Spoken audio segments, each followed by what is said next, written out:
All right, everybody, welcome back to another episode of Everyday Whiskey. I'm Mike. And I'm Dan. And today we are doing another Old Fitz episode. So we just did one probably a month and a half ago, something like that. It was featuring the new 7-year BIB, which is right here. And we compared it to the 8-year BIB from, 2023?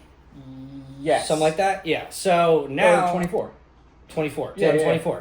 So we are doing what we're going to dub the ultimate Old Fitz vertical. There are 2 bottles that are not featured on the table right now that we're going to break out right after this. We promised you guys a vertical. And one of them, I can tell you one of them, there's no shot you'll guess what it is. Not. So just so you know, the 2 ones we have right here have already been rated. We are not re-rating them. This is a 9.5. This is an 8.8. We're just trying to see if the new release is better than this release, or if something much older is better than anything on the table. Yeah, because I promised in the last video, I wanted to do a 7, 8, 9, 10, 11, whatever we could get our hands on and do them. We kind of did it. We figured, conclusions, my hypothesis was, they all tasted very, very good. So now we have the opportunity, by the grace of God, bourbon gods, to actually see if they really are as good as one another. So let's get into this thing. I need to give a very special thank you to the one and only Dan, my best friend. Yes. Because he literally found me my Grail bottle. My bourbon journey is complete, essentially, and that would be Old Fitz 9. I finally got an actual decanter, 9-year release, green label, not the black. The one that you had in Philly. This was my very first sample of Old Fitz ever. I bought it at a bar. It was fucking awesome. I'm really hoping it still is just as good as when I first had it, and I want to see how these hold up, because this tasted very close to this, and from what I recalled, this tasted very close to this. So, and that's really that with this bottle. That's the story. The last one we're doing here. So we have a 7, we have an 8, we have a 9. So we're going to do the math, and the bottle's going right here. It means we got a 6. From an unknown year, but we have it. Yeah, so this is what in the bourbon enthusiast world is what you'd call a dusty. Yeah. So essentially it's a vintage bottle, aka you see a tax stamp still on the necker. This is from our buddy Gus, who's donated many bottles to the channel, so thank you, Gus. He just... I asked him if this was just a donation or a loaner, and he's like, nope, it's your bottle. He's like, have fun with it. So this, I'll say this. It could either be from 1964, because there is a copyright. There's a copyright patent on the back from 1964. Yeah. I don't think that's right. My gut tells me it's from 1990 something. 80s to 90s. I don't know. It's hard to tell. I would say between 88 and 93. If someone who knows more about this than us sees this video, please let us know how old this thing is. Yeah, if you know by any chance, or if you could at least get us closer. Maybe we're way off. Maybe we're spot on. I don't know. What's going on, guys? Mike here from Everyday Whiskey. Pardon this interruption, but it just dawned on me we had this great invention called Google. I don't know why we didn't think about using this earlier, but between Google and Reddit, I was able to determine that this bottle seemed to have been released in the late 70s, more precisely 1978. At least that's what this website back here is claiming on their listing for said bottle, which they also have it for $1,400. We did not pay $1,400 for it. Anyway, hopefully this provides some clarity. Let's get to drinking. Cheers. And this is also pre-bottle and bond release. So this is an 86 proof, just straight 6-year bourbon. Obviously now this is what we know Old Fitz to be. It's one of the top tier of Heaven Hill releases, if not the top tier. I would say maybe Old Heritage, probably or the Heritage releases and stuff like that. Sorry, it's a long day. So again, we've rated these 2. This episode's about these 2, but we're gonna go through the lot and we're gonna see how this shakes out. So let's start with the 86, lowest proof. Let's go. The rest of them are 100, so it doesn't matter what order we do, but I think it's smarter to do them in year order. 6, 7, 8, 9. All right. So, obviously, and twist off. Yes, it is a twisty. We're doing smaller pours this episode just because we just did an episode before this that you guys... I'm delicately doing this because, again, this is my Grail bottle. Yeah. And I want this to look very nice. And the episode we did before this, you should watch it. I don't know what order these are going to come out in. Yeah, so maybe we shouldn't even say that. Yeah. Let's just go with it's probably the most sought after bottle from Buffalo Trace in 2025. Yeah, probably. So we'll go with that, and it's the amount of a car. It is. So cheers to some 86 proof, which Mike and I have had this. We had it at our barbecue at our friend Bryce's house not too long ago. We shared it with a couple of our other friends, but again, that's different. That's a very different scenario to actually sitting down and dissecting it. The nose is great. It's just cherry. It just smells like cherries. And this is really full, so I don't think the air had a whole lot to do with this. No, but it does have a slight musty taste. Oh yeah, it's got some of that like Wade Boggs. Yeah, it's got an interesting profile, but like it retains a lot of what Old Fitz is known for. This tastes more like a premium whiskey that's meant to be everyday shelved. Like it's just part of like a standard lineup. There's not a lot. This is very good. It's 86 proof. There's not a lot going on. No, it's very wispy. It's very light. It is extremely light, and again, a lot of that could be because of the age and also the fact it's only 86 proof. 86 proof is a lot more susceptible to changing in the bottle. It's honestly very good. Because the back end of the palate, you get some really fun, damp, wood notes. It just tastes like all I could describe it is it just tastes old. Like it tastes like it was from a different decade, which it very clearly was. But again, bourbon doesn't degrade. I can't say degrade. Degrade. That's it. That's the word. Bourbon doesn't degrade like other stuff. It's almost like fortified. So as long as it's sealed, and this was sealed when I got it. You did get it sealed. Yeah, like you can see where I tore the tax stamp on it. It was sealed, so I don't know how much different this would have tasted now versus whatever. I don't either. It's very good. I'd say it's like a 7.6. Yeah, I was gonna say about 7.5. So yeah, we'll go down. We'll go 7.5. Yeah. So 7.5 out of 10 on the 6-year Dusty Old Fitz, the Dusty. Ooh, all right. All right, this one rated last time we did it. Wait, it's our highest. It's no. Yeah, I was gonna say. Hold up. I believe this was our highest rated bourbon of the year. It is. No, it's not. Penelope, Havana, and Detland Cask Strength. Were higher, but this is a 9.5 out of 10. So it's the third highest rated whiskey of the year. Wait, the 7-year? This one. Really? Third highest rated. Because remember we calculated in with the the 8-year is an 8. So we with what you pay for this, with the availability plus with the quality. Oh yeah. It had to be a 9. Because with what you have to do to get these, if you don't know somebody, is insane, and the price you pay is even crazier. Yeah. Yeah, I'm so excited that you were able to get me that. Immediately, you could tell what when they changed it to being 100 proof, that extra 14 points does. Yeah, it helps. It's just the nose has so much more pop to it. I love that. Oh yeah, it's still amazing. Just as good as ever. It's incredible. Yeah, it's still a 9.5. It's great. 100%. Yeah, it's still 100% 9.5. Absolutely fantastic bourbon. But you could definitely tell there is a way, way bigger difference in both nose and profile between this and this than there was this. This is your starter. This. This is a great starter bourbon to me, what it would have been when it came out. Oh, yeah. And then this is your kind of stepping up your addiction to collecting here. And then once you get to here, you're in full-blown denial of you made it. Yeah. All right, so we're going to try the 8-year next, which Mike's had for a year. And I got to say, I think the Old Fitz bottles are the coolest bottles. Yeah. The only bottle I like better would be an Old Forester Birthday.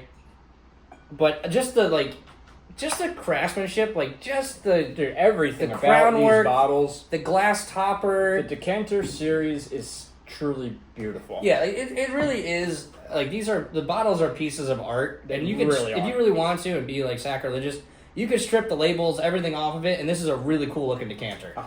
Yep, it is. But I am saving these bottles. The nose on this. Oh shit! I never even poured this yet. The nose on this is really fun. Because I think we said this the last review that we actually like the nose on this a little bit better than this, but the palate on this was, for the money, was incredible. Again, if you guys haven't watched the review, go back and watch it. We did it probably a month and a half ago, so we won't even put a link in because you can just scroll down 3 videos. Yeah, literally. That's great.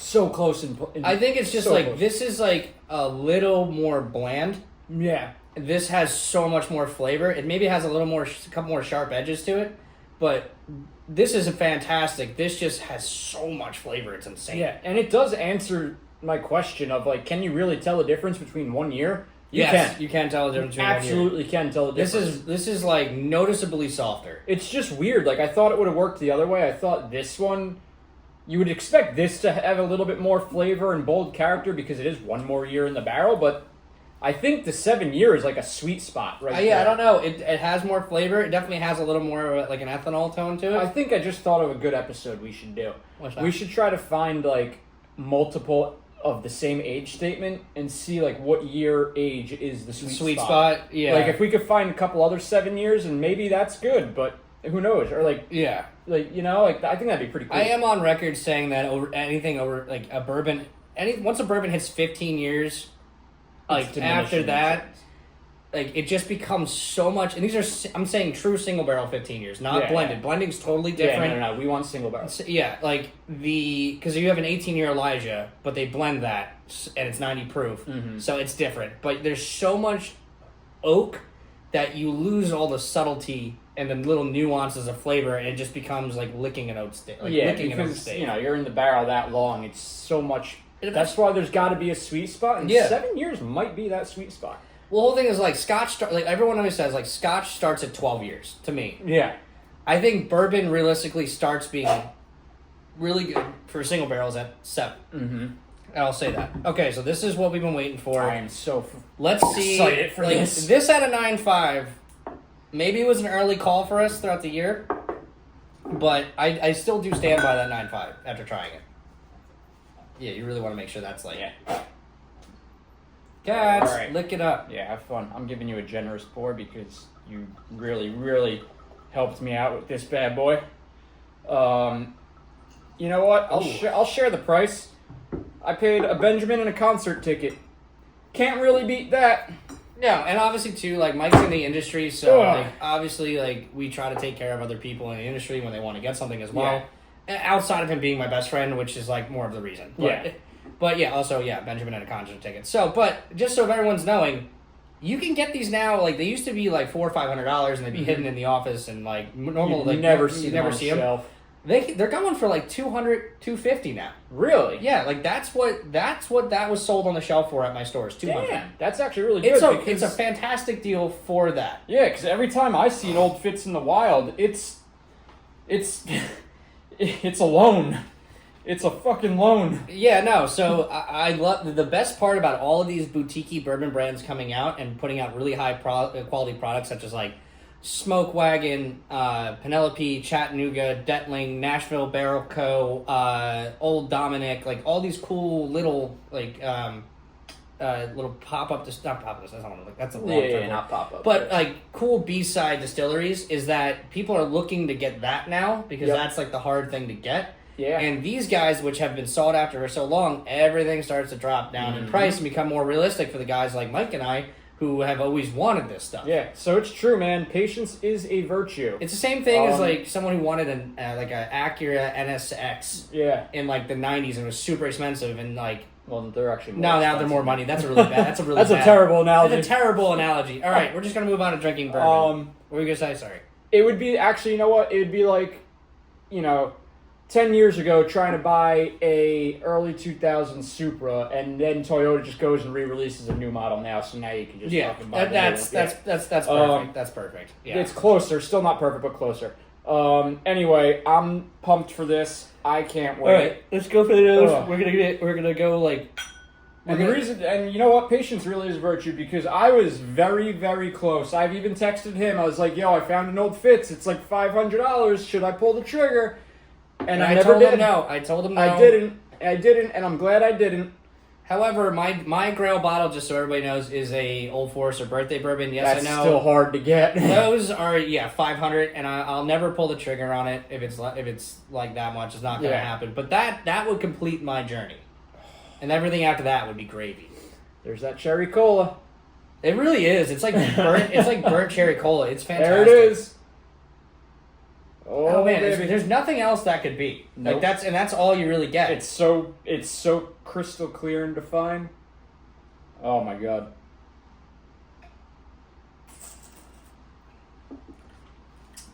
That is sultry. That is just It's sultry. soft. It's velvety. Soft, velvety, but still retains a lot of flavor. Oak. Again with that like burnt cola. It's like I'll say this, like it's one dimensional in flavor, but in like probably the best way. Yeah.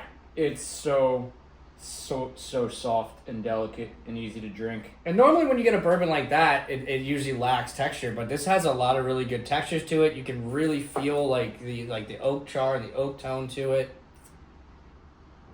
To me, Old Fitz just truly tastes and feels like a handcrafted, just special bourbon. It's like butter. Like Pappy tries to be, but if you ask me, Pappy's not. Like I'm really just not that impressed with Buffalo Trace's stuff. We are well documented with our feelings on that. And Heaven Hill though, they know I how really to do. I think Heaven Hill to me that's the top tier as far as like high end releases go, because like Heaven Hill's not afraid to take a big swing. Nope.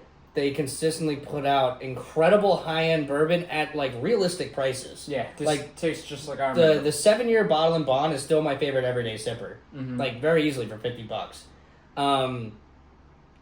So there's something with this. The 7? There's something with this that I can't say I like it.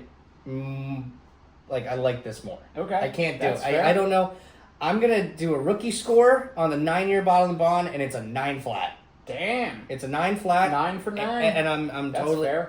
I think that's completely generous, and I think it's the most accurate I can get with it. Well, now I'm gonna have to make you do some math. I'm at like a 9.6. Like I like it better than 7. I'm sorry. I will like give it just you a little bit better than I will 7. get you within 0.1 points of the 7-year, and we'll do a 9.4. I'll take it. That's fair. Because either way, this will probably wind up in the whiskey of the year conversation. Yeah. And then with it, once again, that one more year makes a difference.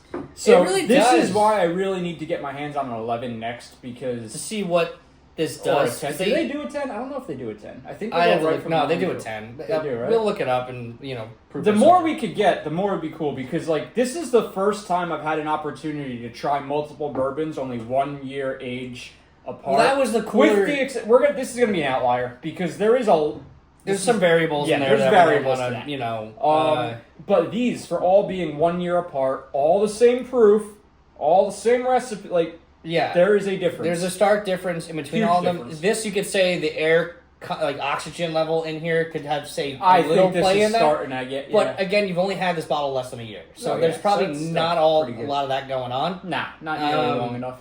But it's very rare that you get to do something like this where there's such a clear, clear guidelines. It's all the same mash bill, all the same distillery, and exactly 1 year apart.